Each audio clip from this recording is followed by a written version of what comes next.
I was researching a statistic where I found out that the Jain food industry in India is over 1500 crores, 1500 crores in India. And if you look at the global estimates, by 2033, it is touted to be $3.82 billion world over.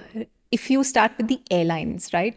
The best airlines, Emirates, Singapore Airlines, British Airways, etc., Qatar, they'll have Jain menus. I don't see Hindu menus. I don't see Islam menus. I don't see Ayurvedic menus, none of that, right? Top tier restaurants in New York, London, right? So many other places have Jain menus.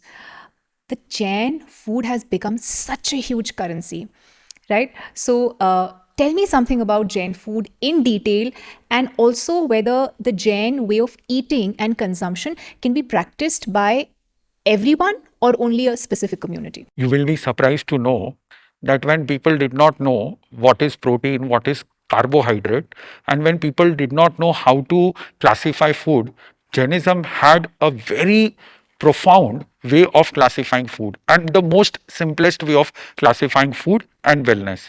How to nourish, how to give nutrients to your body. It has a very profound rule book also.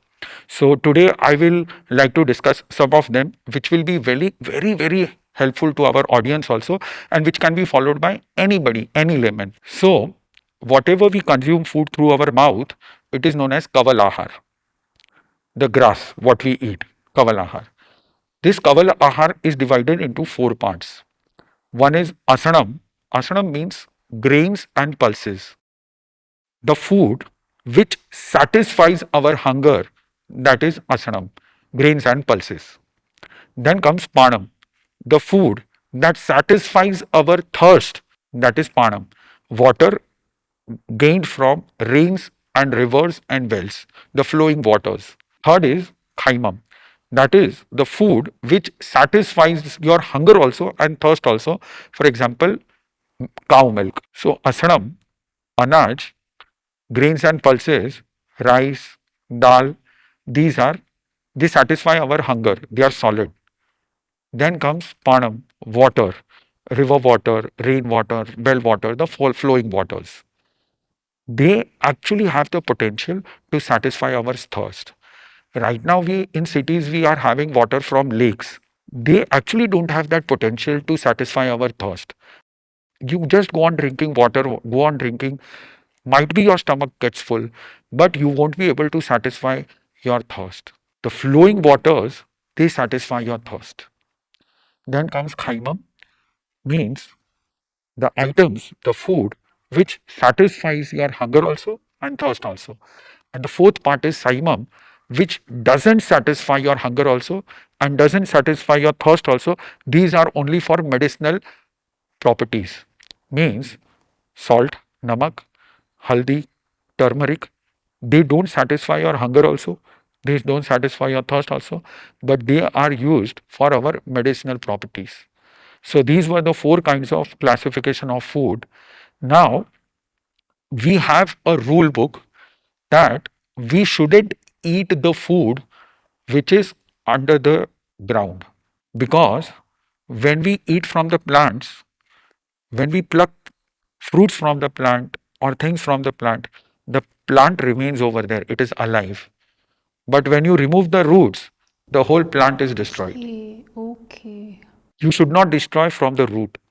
So we don't eat root food. Now we eat all the food which is grown above and which is non-stimulative. Now, how we take care that our food is not stimulative?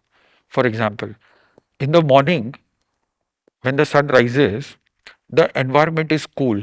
So at that time, we have a tradition of having cool foods, means milk or halwa or these kinds of things, which are actually coolant to the body. Again, in the evening also, when the temperature goes down and when again the environment goes cool, we eat khichdi, dalia, so that our body does not get stimulated in the night. If we want to have at all any stimulative food, we have it in the afternoon.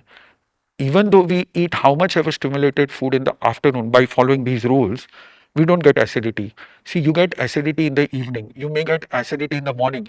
Have you ever heard anybody saying that I have acidity in the afternoon? No.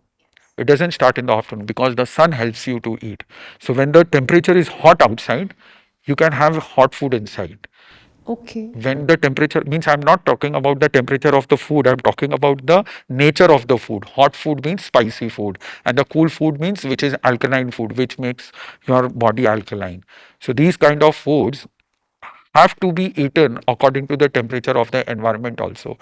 Never will you get acidity, never will you get diabetes. This kind of rule book, if you follow only three things: eat cool things in the morning, eat cool things in the evening, and eat spicy things in the afternoon. If you follow in the three things, then also you can overcome all the sickness and illness coming out of nutrition. And nowadays, it is found rich people are dying because of malnutrition. Previously, we used to listen that malnutrition is in poor people. Nowadays, malnutrition is in rich people because they eat all the junk food, all the packed food, and all the useless food, and they don't give nutrition to their body. And that is why even rich people are falling sick and rich people are falling ill. So, this is the modern malnutrition of rich people. If you enjoyed watching this content, you can watch the full in-depth video on the Body to Being podcast hosted on Shlloka YouTube channel. To continue watching shorter pieces of this content, you can subscribe to Shlloka Clips on YouTube. Don't forget to like this video and follow us on Spotify. Pranam.